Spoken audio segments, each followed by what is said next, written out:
Dans sa dernière étude des Upanishads, Sri Aurobindo souligne la cohérence et l'intégrité du texte, où chaque verset soutient les autres pour former une expérience plus complète. Cependant, il reconnaît aussi les limites de ses écrits et affirme que lorsque quelque chose manque, il faut chercher au-delà du texte pour le trouver. Il donne des exemples de textes religieux ultérieurs qui contiennent des éléments de retrait de la vie, tout en faisant allusion à la possibilité d'une réalisation plus grande. Sri Aurobindo souligne également l'importance de l'amour divin et de l'action divine, en complément des enseignements des Upanishads. Il explore ensuite les symboles présents dans les traditions védiques, chrétiennes et puraniques, soulignant qu'ils contiennent tous une vérité profonde et étaient nécessaires à l'évolution spirituelle de l'humanité.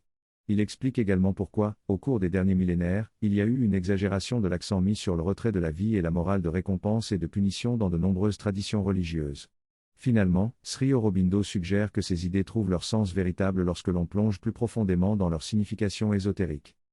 Le choix conscient et nous ne sommes plus un champ neutre, nous pouvons choisir de nous aligner avec les forces de l'évolution ou le contraire, mais ce choix incline toute la bataille, assurant ainsi la victoire certaine des forces divines évolutives contre les forces régressives. L'être humain est donc considéré comme le chef de file de cette bataille et la possession la plus précieuse des êtres divins et des puissances régressives. Dans les Védas, l'accent est mis sur la réalisation de la victoire divine et de la domination divine, en particulier la réalisation dans la matière sur terre et dans l'être humain. De même, dans le christianisme, il est fait référence au royaume de Dieu et à la cité divine sur terre, représentant la règle divine établie dans le cosmos. Cette notion de règle divine établie dans le cosmos est également présente dans le livre de l'Apocalypse, où la ville de Dieu et le royaume des cieux sont décrits comme émergeant de Dieu et descendant sur terre. Tout cela est symbolisé par la union de la nature et de l'âme, représentée par la mariée et le mari.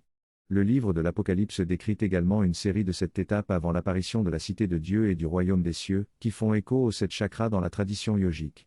Après l'ouverture des 7 sceaux, représentant l'ouverture des chakras, les 7 trompettes sont sonnées, symbolisant la manifestation des pouvoirs des chakras.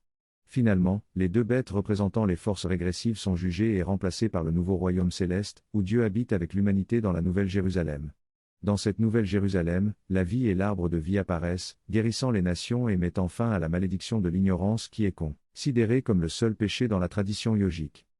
Dans ce passage, l'auteur discute des différentes phases de développement de la conscience spirituelle dans le yoga et dans la tradition védique. Il explique que la première phase, celle de l'ascétisme ouverte, est caractérisée par une aspiration intuitive et symbolique à la vérité divine. Ensuite, vient la phase védique, où les symboles et les récits deviennent plus rationalisés et spécifiques, mais conservent tout de même une symbolique globale. Enfin, il y a la phase puranique, où les récits et les symboles sont humanisés et racontés sous forme d'histoires accessibles à tous, même aux enfants. Ces histoires sont les graines qui nourrissent la conscience des individus et les préparent à une compréhension plus profonde et mature des enseignements védiques ultérieurs. L'auteur mentionne notamment la séquence des 10 avatars, qui représente l'évolution de la conscience vers un état de perfection et le rétablissement d'un âge d'or. Il souligne également que ces récits sont nécessaires pour nourrir le sens religieux de l'humanité. Dans cet extrait, l'auteur soutient que la véritable compréhension de la condition humaine est essentielle pour élever la vie et la rendre plus belle et parfaite. Cependant, si ces vérités profondes sont ignorées ou rejetées, cela conduit à un sentiment de vanité de la vie et à une fuite passionnée ou à une renonciation ascétique.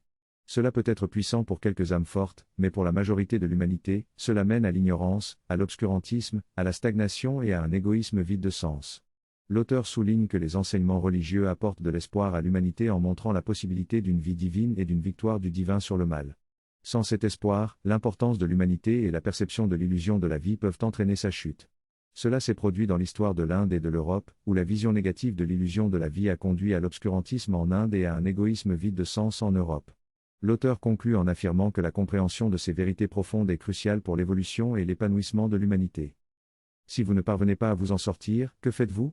Vous continuez simplement à satisfaire vos désirs du moment, ignorant le but et le sens égoïste de la vie. De l'autre côté, où le monde semble si sombre, c'est peut-être à cause de la malédiction de Dieu.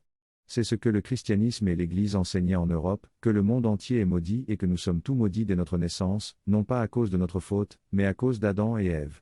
Cette idée a conduit à une ignorance et à un obscurantisme profond. Si tout est maudit, que faites-vous ? Vous vous lancez aveuglément dans tout ce qui est présenté comme une solution pour vous libérer de cette malédiction, et vous craignez que ceux qui détiennent le pouvoir ne profitent de cette peur. Il y a encore aujourd'hui des traces de cette mentalité en Europe, sous la forme de ceux qui croient en la malédiction et de ceux qui rejettent toute forme de religion. Pour contrebalancer cela, le sentiment religieux a besoin d'idées de victoire suprême au ciel et sur terre, de la présence divine dans l'homme et de l'avènement d'une cité divine sur terre. Ces idées sont destinées à ceux qui ne peuvent pas suivre l'idéal ascétique. Donc, le reste de l'humanité rejettera ou ignorera ces croyances, tout en les professant verbalement. L'idée que le monde est maudit est peut-être rejetée, mais il reste encore une certaine empreinte de cette croyance selon laquelle il faut se retirer du monde pour être une personne bien, et beaucoup de gens diront qu'ils ne souhaitent pas avoir du pouvoir ou de l'argent, car cela corrompt, mais qu'ils préfèrent être gentils et faire de petites actions ici et là.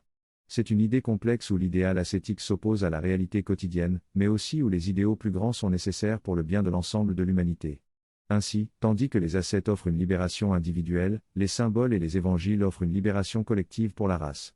Il est important de garder l'espoir de délivrance tant pour les individus que pour l'humanité tout entière. Dans de nombreuses traditions, on utilise le langage symbolique du Père et de la Mère pour décrire les relations et processus divins.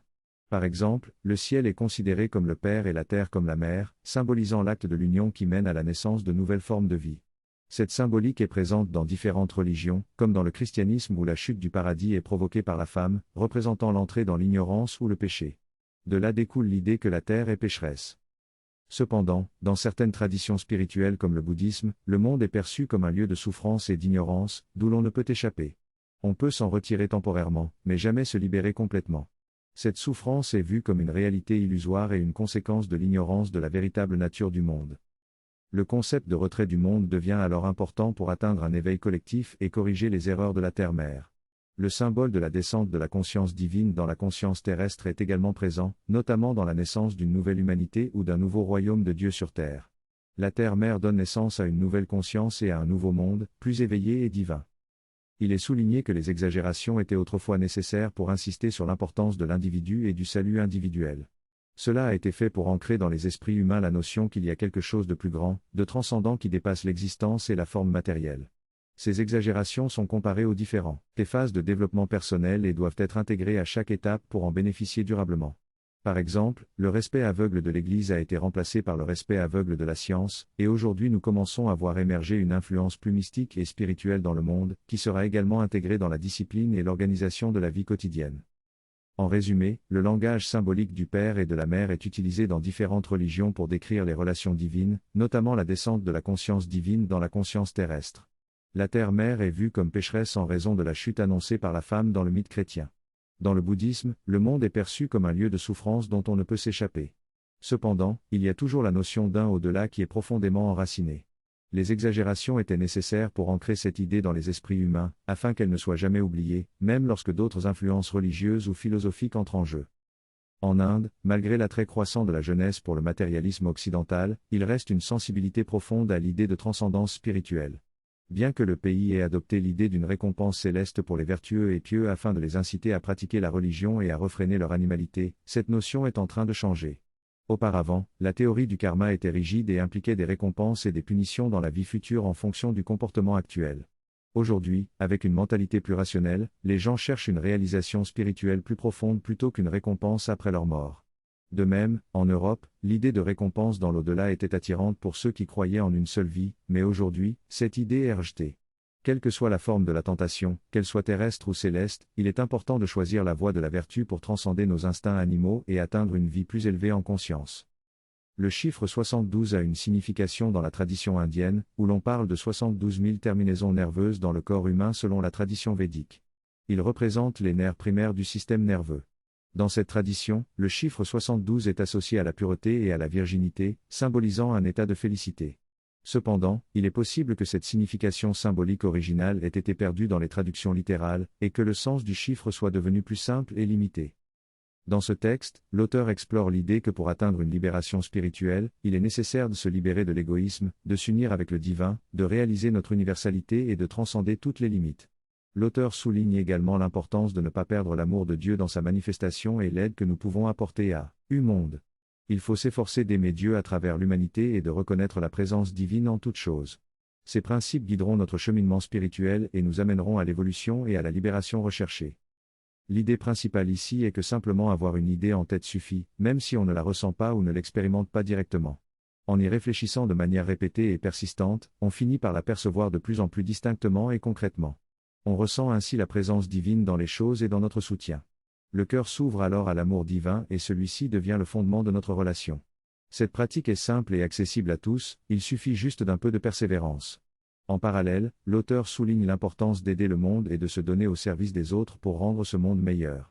L'auteur met aussi en avant l'idée qu'il est préférable de partager notre souffrance avec les autres dans ce monde plutôt que de chercher une forme de salut solitaire. Il propose ensuite une méthode pour fixer cette vérité en nous-mêmes et insiste sur l'importance de rester impliqué dans le monde et de ne pas s'en détacher complètement. Enfin, il mentionne l'idéal de devenir le centre de délices pour la manifestation divine et promet de développer cette idée dans la prochaine discussion.